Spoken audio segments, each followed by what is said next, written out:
Because our next guest is somebody very impactful in our community, here to educate you about human trafficking in the state of Delaware. And there's obviously a mission behind the organization. So we have Amanda Mendoza here. She is the Chief Advocacy and Housing Officer for Survivor Ventures, Inc. Good morning, Amanda. Good morning. Thank you for having me. Thank you for joining us. So, Amanda, I know it's very important to talk about this topic.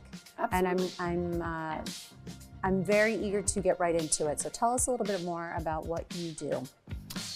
So what I do is Survivor Ventures was founded in 2018 by Tiffany McGee, and she saw a disparity where survivors were not receiving economic empowerment and stabilization services.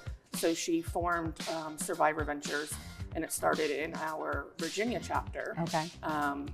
And so that was in 2018. And we came to Delaware in 2021. And then we just opened a Florida chapter last year in 2025. So what I do is another unique part of our program is we are survivor-led. So survivor-led organization. I am the Chief Advocacy and Housing Officer for Delaware. So I run our Delaware chapter. How long have you been in this role? July of last year. Okay. I graduated from the program, so all of our staff has graduated from the program, and it's giving survivors an opportunity to be able to be in executive type roles that we wouldn't have had that opportunity otherwise. Right. So tell us a little bit more about the mission of the organization. The mission is to provide survivors economic empowerment, lowering barriers by providing stable housing, job opportunities, and holistic care support. Tell us about the issue with human trafficking in the state of Delaware. Being here in the I-95 corridor, you can start in New York and be in DC very quickly. I think people think that it's getting kidnapped and put in the back of a truck. Hollywood has kind of expanded that, but it can happen through family members, it can happen through boyfriends, girlfriends, and it's more common than you think. Not only sex trafficking, but labor trafficking, where you're being controlled through performing work for no pay.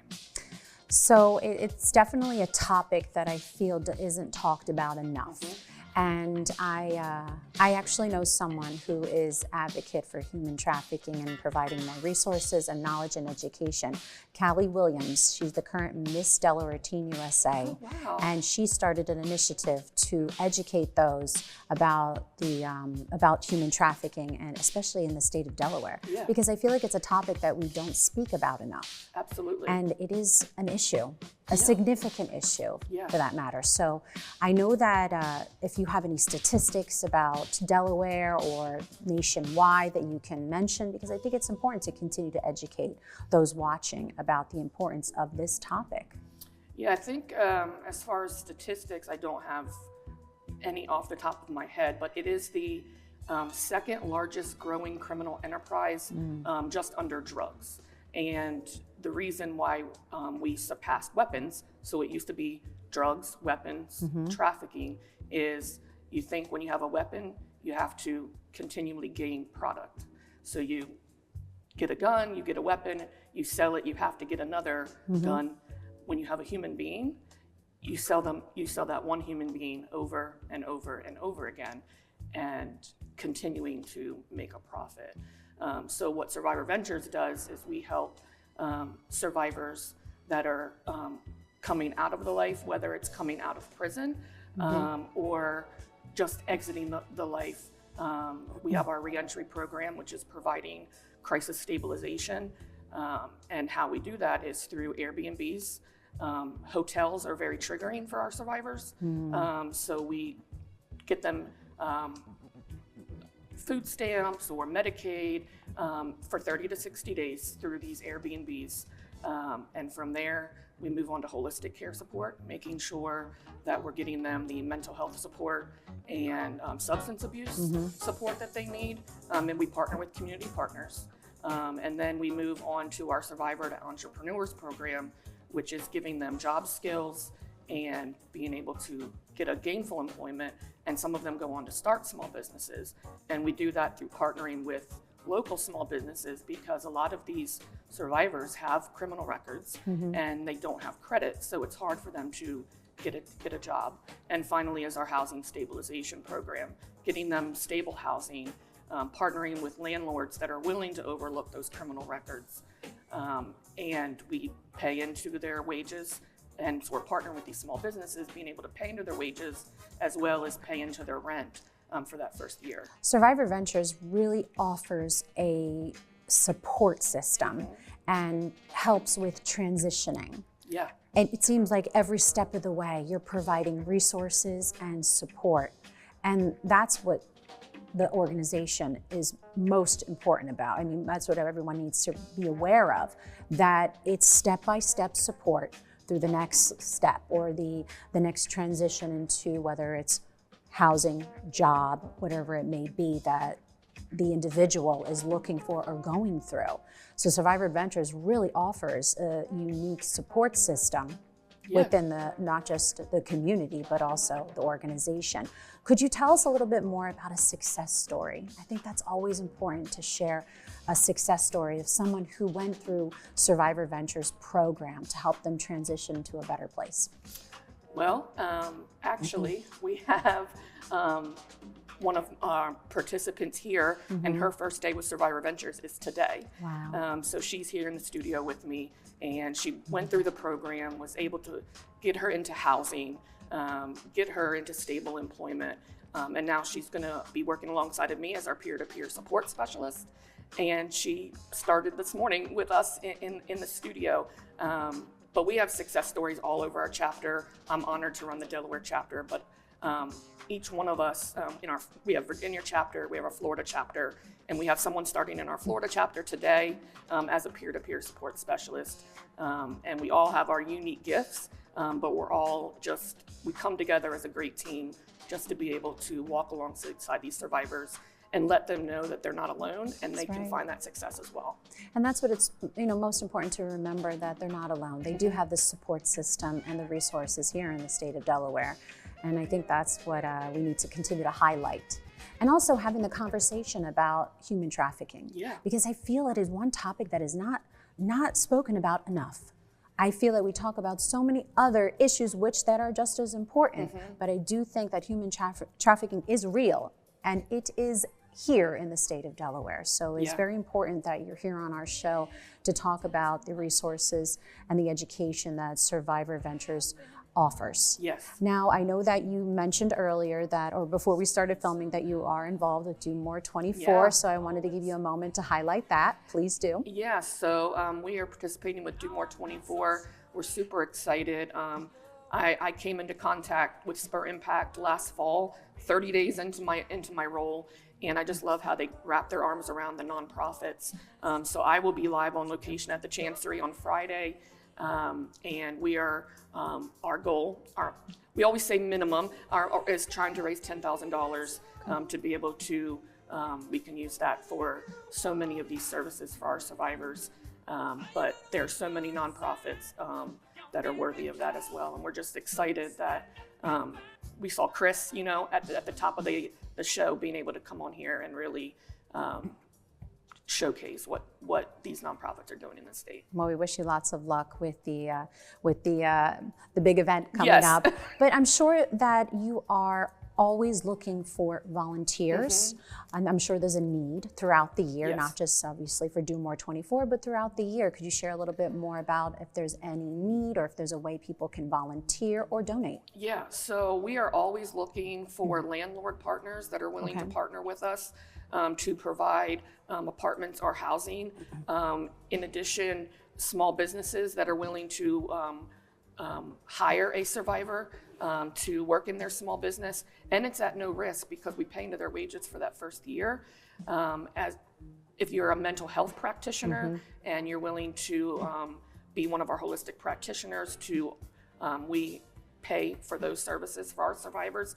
Or if you want to volunteer, we fully furnish our homes for our survivors. So we accept donations through the community. So when we have a survivor moving into their home, we fully furnish their homes. Not only donations, but we always need moving crews, right? Because right now it's two of us. And so come out and help us What's the, well, hi, Ivan. Hey, Ivan. I just appeared. Ivan reappeared, and Yeah. I know that Ivan has been listening behind the scenes because this is a very important topic, and it's something that we are, very honored to have you here on Good Morning Delaware to share this education and this resources about what Survivor Ventures offers. And I know that Ivan has, before we started filming, we were talking about it and how that this is something that is not good. That's Not happening. good. Yeah, it's not Yeah. good. That's happening in the state of Delaware. Yeah, and it's a topic we don't talk about enough. Yeah, and a lot of people, it's overshadowed by something, or people just feel uncomfortable talking I about think it. that's what it is. I think that, like you said about, it's embellished in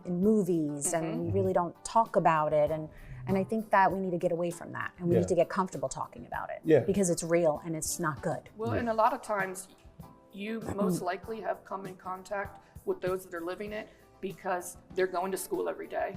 They're going to work every day. They're not being held captive in a basement somewhere. They're going out and it's not always street walking. I think that's a misconception also. Yeah, it's the numbers are alarming. The families that have been impacted are scared. People are scared, and when I was talking to Mark Duncan about the sex trafficking, that we really wouldn't realize the impact that it's making here in the state of Delaware, that it's happening on a huge level, a huge level. Oh, yes. For someone that's watching right now, Mandy, that's saying, hey, this is me, I need some help. Yeah. Where can they reach out to? How can they reach out to you? And is it confidential? Absolutely. So you can go on our website, survivorventures.org. Go on there. We have a hotline number that is right on there that they could get in contact with us.